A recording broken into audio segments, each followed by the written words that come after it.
जमीयत उलमा इस्लाम के अमीर मौलाना फजल रहमान ने कहा कि असम्बली इजलास को तहलील करना साजिश है। चाहते हैं इंतखाबात हों लेकिन आइन मजरू हो चुका है। शफाफ इलेक्शन की जमानत के लिए इस्लाहात कराई जाएं। माहौल में इलेक्शन में जाने का मतलब गदले पानी में जाना है। मीडिया से गुफ्तगू के दौरान अमीर जमीयत उलमा इस्लाम फे का कहना था कि मुल्क में इस वक्त एक आइनी बहरान बर्पा कर दिया गया। डिप्टी स्पीकर ने वजीर आजम की अंपायर गैर आइनी रूलिंग दी। इमरान खान ने कौमी असम्बली को तहलील कर दिया। सदर ने भी ना आओ देखा न ताओ देखा, असम्बली को तहलील करने का नोटिफिकेशन जारी कर दिया।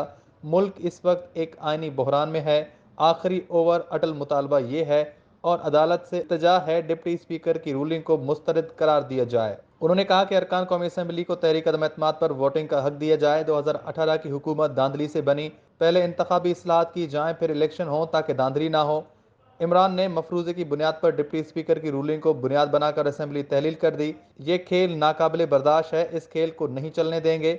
नाअहल और नालायक हुक्मरान को मुंह के बल फेंक दिया जिससे वो अब उठ नहीं पाएगा। तुम लोग कभी कभी नौजवानों को सड़कों पर बुलाते हो, उनको बिलों में भी जगह नहीं मिलेगी। खत के पीछे छुपने की कोशिश मत करो। 3.5 साल की अपनी कारकर्दगी बताओ। ये खेल नहीं चलेंगे, हम तुम्हारा मुकाबला करेंगे। पीडीएम सरबरा का मजीद कहना था कि दोबारा अवाम में किस मुंह से जाओगे, काबा किस मुंह से जाओगे गालिब, शर्म तुमको मगर नहीं आती। हम चाहते हैं इंतखाबात हों लेकिन आइन मजरू हो चुका। आइन की रोशनी में इस्लाहात हों ताकि शफाफ इलेक्शन की जमानत मिल सके। इस माहौल में इलेक्शन में जाने का मतलब गदले पानी में जाना है। हम बिल्कुल भी नरम रवैया अख्तियार नहीं कर सकते। 3.5 साल तक हमने जिदोजहद की है। किस बुनियाद पर खुशियां मना रहे हो? धोखा देकर जश्न मनाना चाहते हो। अब जश्न तुम नहीं हमने मनाना है।